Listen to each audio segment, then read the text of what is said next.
Shalom, bienvenidos a una nueva lección para la Tevilá. En esta ocasión vamos a hablar sobre las obras de caridad. Vamos a ver en qué consisten, cuáles son las principales y cuál sí debemos conocer como discípulos del Maestro. ¿Qué es lo que tenemos que hacer realmente para que seamos llamados sus discípulos en el amor? Obras de caridad. Algunos conceptos básicos que vamos a ver en esta lección. Lo primero es entender qué es Torá. Torá es la enseñanza o la instrucción. La Biblia está llena de Torá, enseñanzas e instrucciones. A veces le llamamos a la Torá a los mandamientos. La raíz de la palabra Torá viene de dar al blanco. Es decir, cuando hablamos de Torá, de hacer la voluntad de Dios, hablamos de dar en el blanco. Y así se le llama a los 5 primeros libros de Moisés. En efecto, cuando hablamos de pecado, pecado en hebreo que es het, y het tiene que ver con errar al blanco. Torá viene de dar al blanco y pecar de errar al blanco. Por lo tanto, cuando nosotros hacemos la obra de Dios, le damos al blanco. ¿Cuándo le damos al blanco? Cuando seguimos su instrucción y su enseñanza. Por lo tanto, de allí nos tenemos que esforzar en aprender qué es lo que nos dice su palabra, su Torá, su instrucción, su enseñanza, para dar al blanco, para hacer lo que es debido en el momento adecuado. Otro concepto que debemos aprender es el concepto de abodá en hebreo. Significa esto servicio o trabajo. Abodá es el simple trabajo que se hacía el Dios en el templo. Generalmente abodá se le llama lo que hacían los sacerdotes, los levitas en el templo, pero también se refiere a cualquier otra labor. Y se refiere al cumplimiento cabal de los mandamientos, es decir, el oficio de la Torá. Una cosa es conocer la escritura y otra cosa es practicarla. La abodá es nuestro trabajo, nuestro oficio de la Torá, nuestro oficio de la voluntad de Dios. Nosotros no solamente debemos ser conocedores, oidores, sino que practicantes de ella. Por lo tanto, la abodá, tenemos que hacer un servicio, nuestro oficio, de cumplir realmente su palabra y su mandamiento. Para ello debemos accionar. De allí también derivamos otro concepto de lo que vamos a hablar en esta lección. Las Gemilut Hasadim. Gemilut Hasadim significa actos piadosos, o de benevolencia o de caridad, lo que salía a nuestro título como obras de caridad. Realmente son más conocidos como actos de bondad o piadosos, ya que la palabra Hasadim significa piadosos y Gemilut significa dispensador, realmente algo que otorga, algo que da. Entonces son actos que se dan, que se entregan, que se dispensan y que son de piedad. Tenemos que tener piedad los unos con los otros. Y este es uno de los mensajes más potentes también de la Besorá Tová y del accionar de un creyente. Realmente debemos hacer actos piadosos. Otro concepto importante que veremos en esta lección es de lo que se llama Achnasat Orjim, que significa esas dos palabras, hospitalidad. Achnasat Orjim tiene que ver con recibir a las visitas, a los extranjeros, a los forasteros y recibirlos bien, darles de comer, darles de beber, atenderlos, ser hospitalarios realmente con las personas. En el mundo antiguo, en el mundo bíblico, la hospitalidad era una regla. Realmente una persona que uno veía muchas veces no era como un vecino que vivía al lado de mi casa, como hoy día se hacen las casas pareadas muchas veces. Tengo a alguien viviendo al lado. En la antigüedad muchas veces había que recorrer kilómetros hasta llegar a la siguiente persona, al siguiente vecino. Por lo tanto, recibir muchas veces a un extranjero, un forastero, alguien de paso, requería hospitalidad, que se le atendiera, comida, bebida. A veces la gente venía cansada de tanto recorrer y era un deber de Medio Oriente sobre todo, la hospitalidad. Y este es uno de los valores que nosotros tenemos hasta el día de hoy, heredados de nuestro padre en la fe, Padre Abraham. Otro concepto que sabemos que es como un acto piadoso es el de Bikur Jolim. Bikur Jolim significa visitar enfermos. Visitar enfermos también es un acto de piedad. Vamos a ver en qué consisten estos actos de piedad realmente. Y para adelantar, tiene que ver con algo que no se puede devolver. Realmente nosotros tenemos que dispensar piedad, misericordia, aun cuando la otra persona no pueda devolvernos todo ello o no pueda darnos un pago a cambio. Nosotros tenemos que hacer algo más allá. Y esto es parte del amor por lo que tenemos que vivir como discípulos del Maestro. Yeshua nos enseñó. ¿Qué es lo que nos enseñó Él? Mateo 6 del 1 al 4. Guardaos de hacer vuestra justicia delante de los hombres para ser vistos por ellos. No hagan solo cosas para ser vistos por los demás. De otra manera no tenéis galardón de vuestro Padre que está en los cielos. Cuando pues des limosna a una obra de caridad, sedaká, en hebreo también llamada sedaká, que es justicia, no toques trompeta delante de ti. Cuando vayas a hacer una obra buena, de justicia, de piedad, no toques trompeta, que no todos sepan, como hacen los hipócritas en las sinagogas y en las calles, para ser alabados por los hombres. Porque había mucha gente ya en esa época que decía, voy a hacer un anuncio, voy a donar tanto, voy a hacer tanto por los demás. Oh, qué buena persona es esta. Y lo hacen por ese galardón. De cierto os digo que ya están recibiendo toda su recompensa. ¿Qué nos dice el Maestro? Ese galardón, esa honra que reciben en este mundo, ya es toda su recompensa. No hay más. Pero tú, cuando des limosna, cuando hagas una obra de justicia, no sepa tu izquierda qué hace tu derecha, para que así tu limosna sea en secreto, y tu Padre que ve en lo secreto te recompensará. Cuando tú hagas una obra de justicia, una obra de piedad, una obra que realmente es algo muy bueno realmente, pero no hagas trompeta, no toques trompeta delante de ti, no la anuncies, hazlo en silencio. ¿Por qué? Porque así, si solo Dios sabe, Dios también te recompensa. Y Dios te puede recompensar no solamente aquí, dándote honra aquí, sino también en el mundo venidero. Tesoro en los cielos. Eso es lo que nos pide y lo que nos enseñó nuestro Maestro. Esa es la Torá. Ahora bien, ¿cuáles son entonces las obras de caridad? Uno de los valores supremos del sistema ético judío de la Torá es el de Gemilut Hasadim, que en hebreo significa la manifestación de las obras de caridad. Es una manifestación, una entrega. Sin embargo, ninguna traducción hace justicia a su significado real. Se trata de una de las virtudes sociales judías más completas y fundamentales que comprende toda una gama de consideraciones y obligaciones, no solo hacia otros judíos, sino hacia el prójimo en general. Nosotros vamos a ver las obras de caridad en el contexto hebreo, en el contexto judío. ¿Por qué esto es importante? Podríamos hablarla solo desde el punto de vista de la Biblia y ya, pero es importante porque tenemos que aprender cómo una comunidad de creyentes que practica la Torá, que practica la enseñanza, la instrucción de Dios, cómo realmente ellos hacen las obras, cómo obran, cómo se organizan, cómo realmente en comunidad, en congregación, como lo vimos en otra lección, pueden ellos realmente manifestar estas obras de caridad. Vamos a verlo entonces a continuación. Un pilar en el mundo. Una enseñanza antes de ver esto. La literatura judía está llena de alusiones a Gemilut Hasadim. Siempre los maestros de la escritura nos hablan de estas Gemilut Hasadim, estas obras piadosas. Shimón el Justo, un gran rabino del siglo I, antes de la era común, la menciona en el Pirkei Avot, en el libro de los padres, al afirmar que, dice, Al Shlosha Devarim Haolam Omed, sobre tres cosas descansa el mundo, sobre tres pilares, a la Torá, sobre la Torá, al Abodá, sobre el trabajo, ve al Gemilut Hasadim, y sobre las obras piadosas, las Gemilut Hasadim. Eso dice este dicho, muy importante. Tres pilares tenemos que mantener y sostienen el mundo.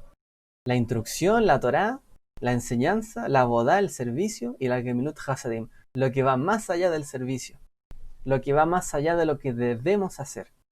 Esto es algo que necesitamos hacer y hacemos porque realmente tenemos piedad por otros. Va más allá de lo que debemos incluso.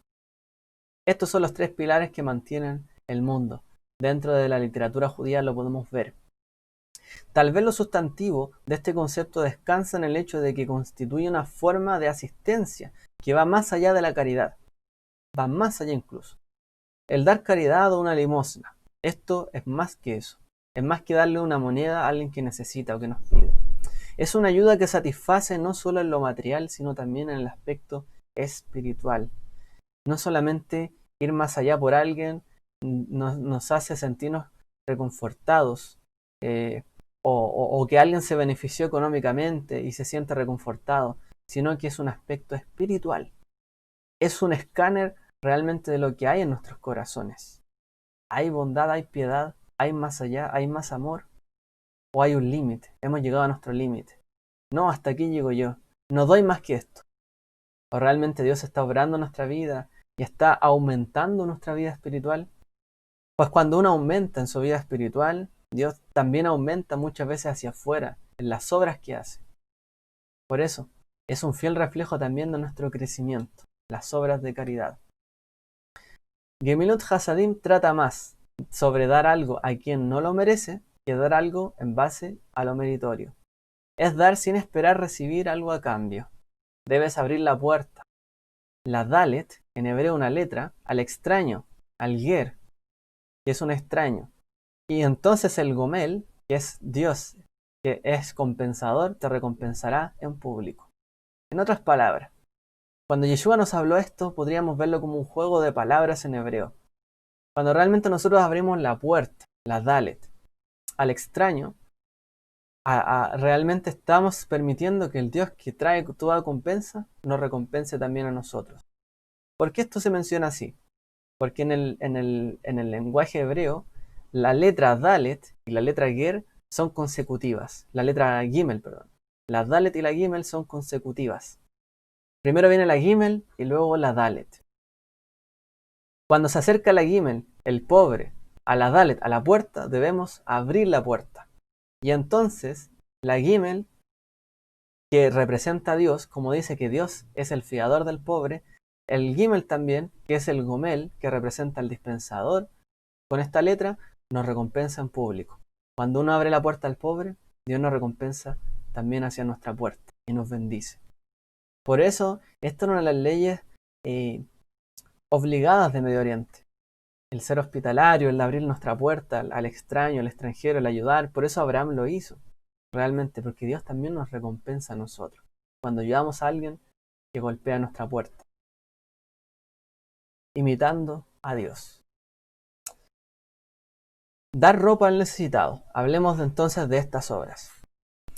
Dice la Escritura, e hizo el Señor Dios para el hombre y para su mujer túnicas de piel y los vistió. En el Talmud se menciona, en este libro de la sabiduría judía dice, así como Él, Dios, vistió al desnudo, así también debemos hacer nosotros. Cuando el hombre, la humanidad, el hombre, la mujer pecaron, quedaron y se vieron totalmente desnudos. Entonces dice que Dios cubrió su desnudez, cubrió su vergüenza. Y así como Dios cubrió la vergüenza de nosotros, de la humanidad, nosotros también tenemos que cubrir la vergüenza de los demás. Es más, el Mesías, Yeshua, se expuso a la vergüenza para cubrir nuestra vergüenza, nuestro pecado y nuestra maldad. ¿Cuánto más nosotros debemos cubrir la necesidad y la vergüenza de otros? Esta es una obra en la cual imitamos a Dios, imitamos al Mesías, y debemos también nosotros reproducirla, manifestarla en nuestra vida como creyentes. Yeshua dirá a los de su derecha, cuando sea el retorno del Mesías, porque tuve hambre y me disteis de comer, tuve sed y me disteis de beber, fui forastero y me recibisteis, estaba desnudo y me vestisteis, enfermo y me visitasteis, en la cárcel y vinisteis a mí. Y él le responderá, en verdad les digo que en cuanto lo hicieron a uno de estos hermanos míos, es decir, sus hermanos, sus pequeños, e incluso el pueblo de Israel, los judíos, ¿cierto? Sus hermanos, y cada uno de nuestros prójimos, nuestros hermanos, a mí lo hicieron. ¡Wow!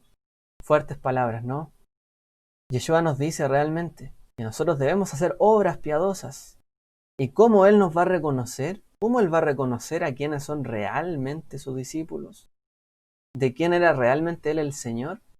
Quienes hagan estas obras de caridad y lo imiten a Él, dando de beber, dando de comer al que necesita, recibiendo al forastero, al enfermo, visitándolo. vestiendo al desnudo realmente. Allí Él dirá, venid, ¿cierto? Por cuanto lo hicieron a ellos, lo hicieron conmigo. Cuando nosotros ayudamos a nuestro prójimo y obramos hacia ellos, lo hacemos para Él. Otra cosa que nos dice el profeta, no es que partas tu pan con el hambriento y recibas en casa a los pobres sin hogar, para que cuando veas al desnudo lo cubras y te escondas, y no te escondas, perdón, de tu semejante. ¿Para qué es el ayuno?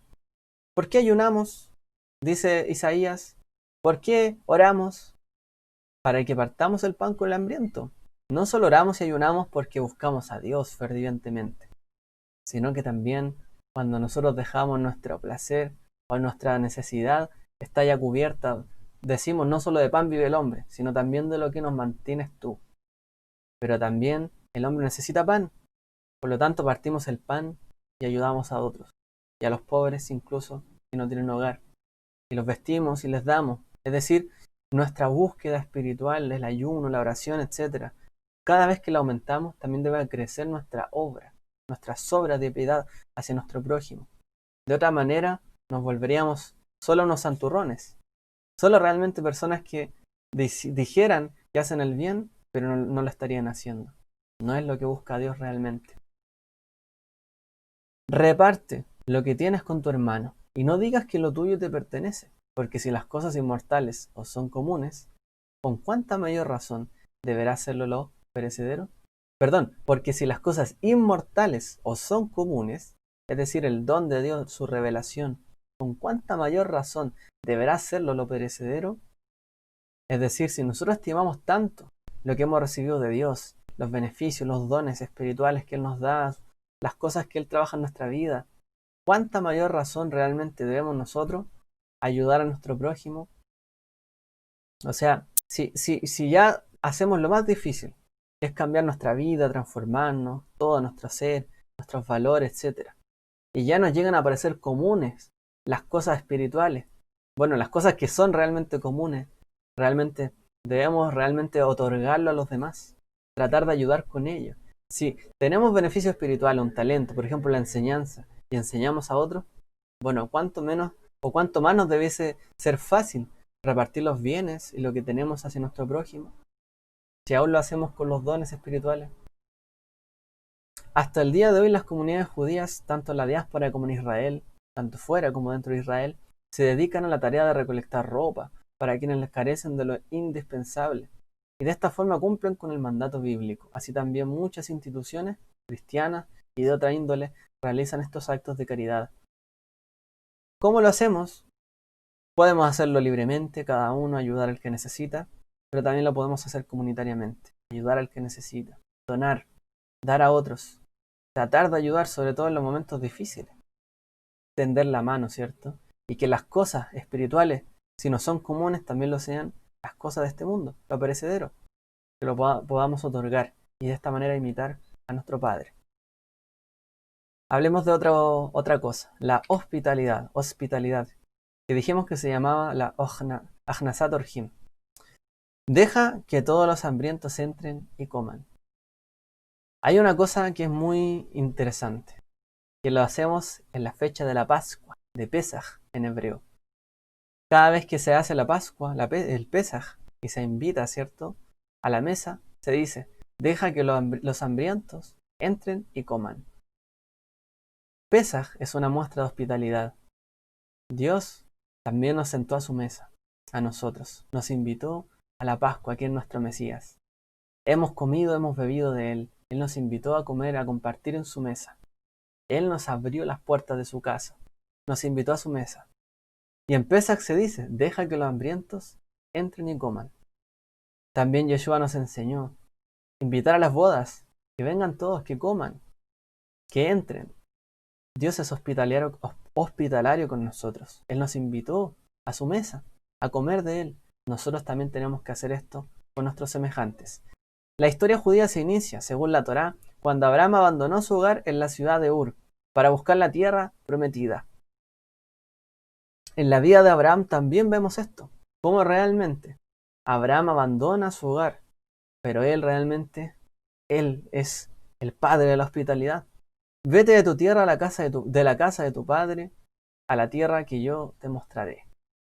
Desde entonces los judíos han residido en cientos de lugares como una minoría étnica. El pueblo judío ha tenido que vivir en tantos lugares diferentes y han tenido que realmente mantener este concepto, la hospitalidad, en todo lugar donde van, para poder mantenerse, sobrevivir y conservar sus valores realmente. Posiblemente por esta experiencia el precepto de ser hospitalario recibió gran prioridad dentro de la tradición judía. Es una práctica que Abraham instituyó al dar comida y bebida al forastero. Dios mismo le pidió a Abraham: sé un forastero, vete de la casa de tu padre, de tu madre, de tu parentela, al lugar que yo te mostraré. Abraham se constituyó en el primer forastero, extranjero y peregrino en la tierra. ¿Y qué es lo que hacía él? Realmente él era hospitalario, donde sea que anduviera. Sabía que realmente Dios le iba a dar un lugar. Y así como Dios le prometió y le dio todo lo que él necesitaba, él también lo hacía con su prójimo. Hospitalidad por hospitalidad, bien por bien. Y así el pueblo judío ha tenido que aprender a lo largo de su historia también el constituirse en un pueblo hospitalario, de ayudar al extranjero. Nos comenta un gran rabino judío, Rashi, en el Tratado de Sotá. 10a. Otorgar hospitalidad significa proporcionar no solo alimento y un lugar donde dormir, sino incluye acompañar al forastero en su camino. La hospitalidad no solamente es darle a alguien: mira, no tenía que comer, le di un plato de comida; mira, no había donde dormir, le di una cama, sino que también se le acompañaba en su camino. La hospitalidad es una preocupación por el otro. Es como si fuera yo. ¿Qué pasa si en un lugar yo llegara a una casa, me sintiera bien, me dieran comida y bebida, pero en la vuelta no supiera cómo volver a mi hogar, o tuviera peligro o miedo? La hospitalidad significaba todo. Desde que llegaba hasta que llegaba, volvía a su punto de destino, o iba a su punto, o llegaba a su punto de destino. La hospitalidad era acompañarlo también. Hospitalidad no es simplemente: ven, te invito, te llevo, y cuando esté allí te llevo a la mesa, y luego te acompaño a la vuelta. Te acompaño en todo el camino. Ser hospitalario realmente es una manera de vivir, una manera de dar, de entregarse a los demás. La Didaché, este documento que recopila las enseñanzas de los apóstoles hacia los gentiles, nos dice también: a todo el que fuere a vosotros en nombre del Señor, recibidle y probadle después para conocerle, puesto que debéis tener suficiente criterio para conocer a los que son de la derecha y los que pertenecen a la izquierda. Si el que viniera a vosotros fuere un pobre viejo, socorredle cuanto podáis, pero no debe quedarse en vuestra casa más de 2 o 3 días. ¿Qué es lo que nos dicen los apóstoles en cuanto a esto? También debemos tener criterio. La hospitalidad no debe ser un abuso. No debe ser un abuso. Por lo tanto, dice: debéis conocer quiénes son los de la derecha y quiénes son los de la izquierda. Quiénes son los que están dispuestos realmente, ¿cierto?, a hacer las obras del Mesías. Dar comida, bebida al que necesita, visitar enfermos, vestir al desnudo, etcétera, visitar en las cárceles. ¿Quiénes son los de la derecha? ¿Quiénes son los de la izquierda? Por eso, si viniera ante nosotros alguien que necesitara realmente, ayudámoslo en cuanto podamos. Pero tampoco permitamos que se abuse. Porque la gente que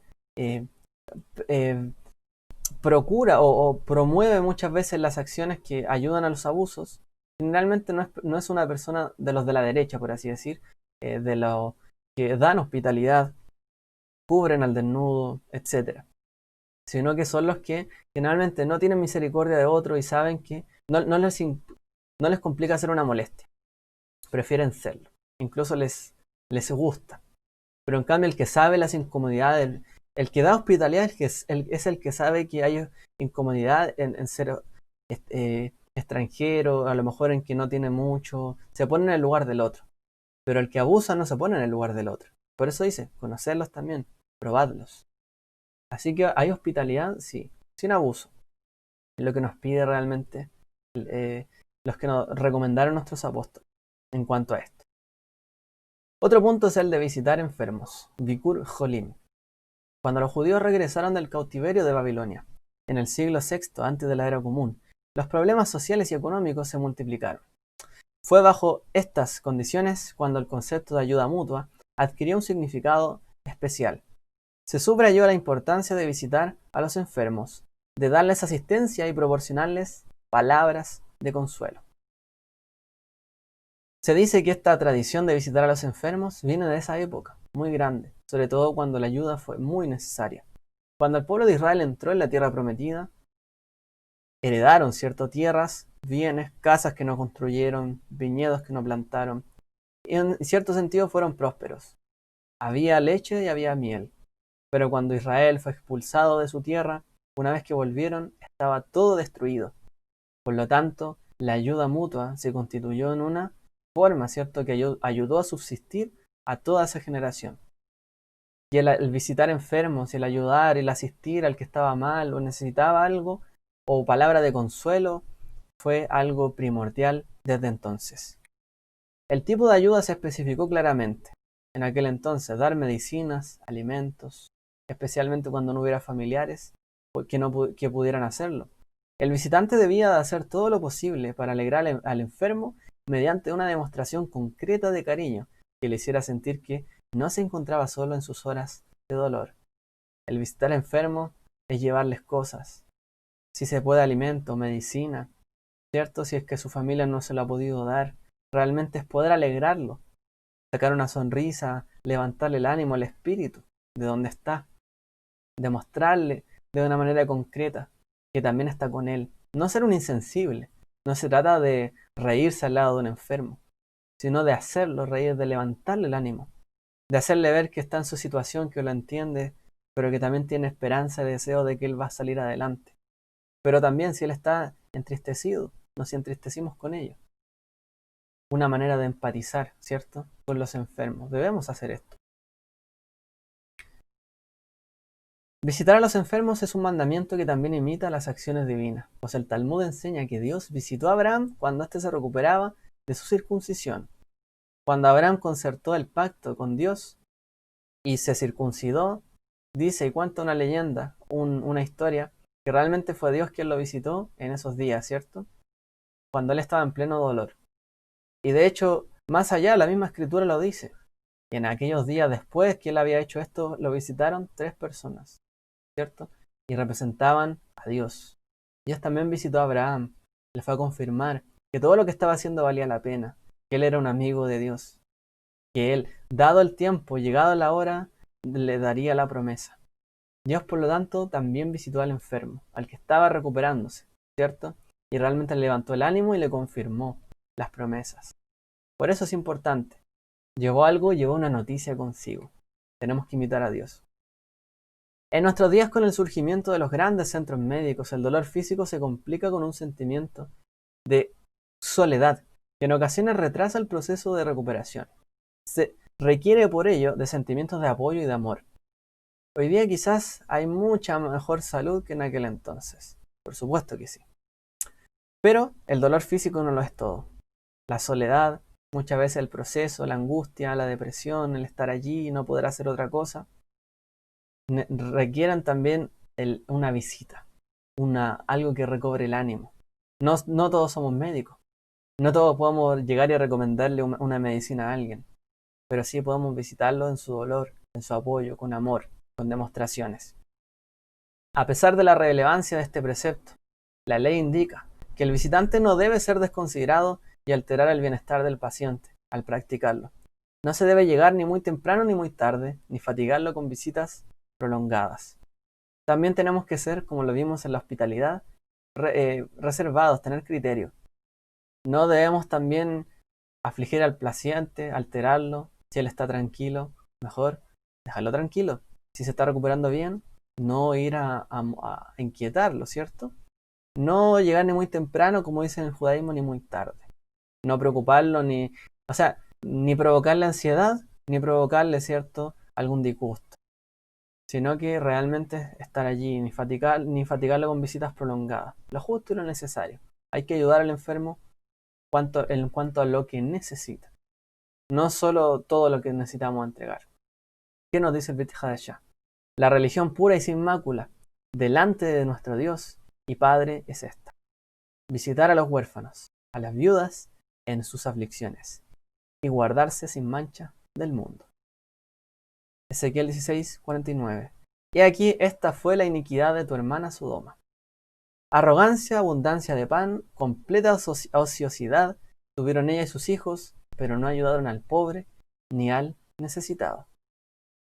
Nos dice la Biblia y los profetas que Sodoma y Gomorra pereció porque cerraron su mano al pobre, a la viuda, al huérfano, al necesitado, al enfermo. Este fue el problema de la destrucción de Sodoma y Gomorra. Por lo tanto, si hay pan, si hay abundancia, ¿qué es lo que tenemos que procurar? Ayudar a nuestro prójimo. Que en la medida que prosperamos nosotros y prosperamos, Dios permita que así sea, podamos también bendecir a otros y ayudarlos en todo. Quiera Dios, quiera el Eterno, quiera Hashem, que así sea. Vamos a agregar un punto que es particular de la comunidad judía. No se nos menciona al menos de una manera bien acabada en la escritura, pero es muy importante también, que es la sociedad santa, la Hebra Kadishá. Los santos a su tierra regresarán. Esto es realmente la sociedad que se ocupa de las personas que han perdido a un ser querido. Una sociedad que se ocupa de mantener la memoria y de darle el menos trabajo posible a su familia. Que ya está en momentos difíciles de aflicción, y cuando todo esto llega, una pérdida, se torna en algo muy difícil. Por lo tanto, la comunidad judía se suele apoyar en esto también. Por eso lo mencionamos y es algo digno de aprender. La Hebra Kadishá como sociedad abocada a la sagrada tarea de enterrar a los miembros de una comunidad no apareció sino hasta 1564, establecida por Eleazar Ashkenazi. Esta institución es particular de las comunidades judías y se deriva del hecho de que, de acuerdo con su legislación, no se puede lucrar con la muerte. Por esta razón, ninguna compañía privada ni comercial debe dedicarse a esta actividad obteniendo una ganancia, sino que la tarea debe ser labor de la comunidad. En el judaísmo, ¿cierto? Y en las leyes judías, esto no es un negocio.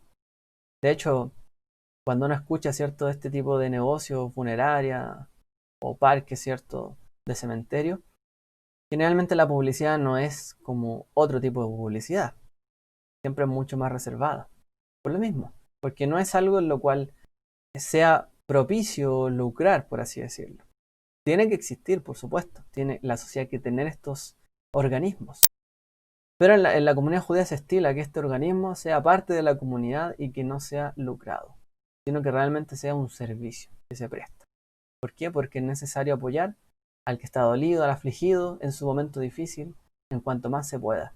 Y sobre todo, porque la persona que fallece no puede devolver nada de ello.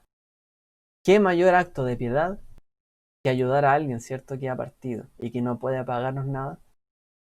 ¿Qué acto realmente puede ir más lejos que eso? Sino este. Por lo tanto, una de las cosas que se tiene allí es el honrar a los difuntos. Los amigos y parientes del fallecido tienen la obligación de atender el servicio funerario. Más aún, quien va a un funeral y no se une a la procesión es como aquel que se burla del pobre. Si no puede unirse, debe por lo menos ponerse en pie en honor del fallecido, de quienes lo acompañan. La ley requiere además que quienes asisten a un sepelio deben tomar parte arrojando una pala de tierra en la tumba. O sea, es decir, se debe honrar como participando realmente. ¿Qué se demuestra esto? Hacia la familia, el aprecio, el que se está activo. No que me burlo y que bueno que no fui yo, sino que realmente estoy allí, lo honro, lo acompaño, estoy allí y hago algo significativo. Lo acompaño. Sobre todo si un familiar, un ser querido, etc. Debo honrar también la vida y lo que Dios entregó en su vida, ¿cierto? A través de él. Una cosa importante que sería bueno aclarar también es cuando Yeshua, ¿cierto?, en un momento dice: dejad que los muertos entierren a sus muertos. Él querrá decir que no hay que honrar a los difuntos, que hay que dejar que los cuerpos se desintegren solos, cremarlos, que se pierdan, o hay que enterrarlos y ya, y sin haber ninguna ceremonia. No, no es eso. Él también lloró a su amigo, ¿cierto? Lázaro. Él también estuvo allí, acompañó. todo ese proceso. No se trata de eso. En vez de eso, ¿cierto? Yeshua invitó con esas palabras a centrarse en el llamamiento, como lo vimos en alguna otra ocasión. ¿Qué es lo que hizo Yeshua? Hizo un llamado al discipulado, muy fuerte. Hizo un llamado a sus discípulos. El que no es capaz de dejar padre y madre, aborrecer aquí y allá, no puede ser mi discípulo. Él está haciendo esto. Él está diciendo, no descuides el llamado espiritual que te he hecho. Que quienes no tienen vida espiritual atiendan las tareas rutinarias de la vida. Es decir, ustedes están preocupados de las cosas espirituales. Ustedes sigan preocupándose de las cosas espirituales, realmente. Y los que no tienen una vida espiritual o más allá, que atiendan otras tareas rutinarias. Le está diciendo, ustedes tienen un llamado diferente. No que realmente ellos no podían o no debían hacer eso, sino que a sus discípulos les hizo un llamado de vida, a seguir otro tipo de cosas y dejar otras tareas, no para ellos, porque en el fondo, como aquí acabamos de leer, hay una obligación de acompañar todo este proceso. Pero ¿qué le está diciendo? Ustedes tienen un llamado diferente, especial, más elevado, el de ser mis discípulos. Por lo tanto, aprendan el camino difícil que es esto. Que a veces las tareas rutinarias de la vida hay que dejarlas de lado. ¿Para qué? Para ganar otras cosas. Yeshua, por supuesto, no le iba a prohibir a una persona que se ocupara de los arreglos funerarios de su padre o de un padre. Él, el Mesías, mismo fue a visitar a Lázaro, su amigo cuando él murió, por supuesto, incluso poniendo en riesgo su vida, porque lo estaban buscando. Por lo tanto, no se trata de eso, sino lo que él dijo con esas palabras es resaltar el llamado de sus discípulos, no de menospreciar esto. Habiendo aclarado eso, las labores de la Hebrá Kadishá son consideradas como uno de los más grandes actos de amor y bondad, ya que aquellos que honran a los muertos lo hacen desinteresadamente, pues saben que no recibirán recompensa alguna. Nadie va a poder devolver eso, por lo tanto es un acto de piedad. Se constituye en un acto de piedad. Muy bueno. Los principios enseñados por nuestro maestro Yeshua están en la línea del judaísmo y de la práctica de Israel. Por tanto, nosotros, siendo injertados en Israel, debemos comportarnos como verdaderos israelitas, como hijos de Abraham, ejecutando y ejercitándonos siempre en toda buena obra. Por eso debemos actuar como un hijo de Israel, como un seguidor de Yeshua, como un hijo de Dios, como uno de su pueblo, practicando todo este bien. Cada uno, dice 2 de Corintios, cada uno dé como propuso en su corazón, no con tristeza o por obligación, porque Dios ama al dador alegre, y el poderoso Dios, para que abunde en vosotros toda gracia, a fin de que teniendo en todo tiempo siempre todo lo necesario, en todo, abundéis para toda buena obra. Como está escrito, repartió, dio a los pobres, su justicia permanece para siempre. Y el que provee el semilla al que siembra, también proveerá pan para alimento, y multiplicará vuestra semilla, y hará crecer los frutos de vuestra justicia. Cuando damos con alegría, Él abunda, ¿cierto?, en nuestros corazones en todo tiempo, para hacer toda buena obra, siendo enriquecidos en todo para toda generosidad, la cual produce por medio de nosotros acción de gracias a Dios. Cuando nosotros hacemos obras de piedad, Gemilut Hasadim, la gente honra a Dios, agradece a Dios por lo que hacemos. Esto es lo que tenemos que generar, dar testimonio de. Porque el ministerio de este servicio no solo suple las necesidades de los santos, sino que también abundan las acciones de gracias a Dios, pues por la experiencia de esta ayuda, ellos glorifican a Dios a causa de la obediencia que profesáis al Evangelio del Mesías, y por la generosidad de esta ayuda para ellos y para todos. Ellos glorifican a Dios por cuanto nosotros obedecemos al llamado del Mesías. Por toda esa nuestra generosidad, ellos bendicen. Y en la oración de ellos por vosotros, por amaros a causa de la sobreabundante gracia de Dios derramada en vosotros. Es decir, en la misma oración que produce una buena acción, también se demuestra cómo nos amamos unos a otros y cómo la sobreabundante gracia de Dios y su amor abundan en nuestros corazones.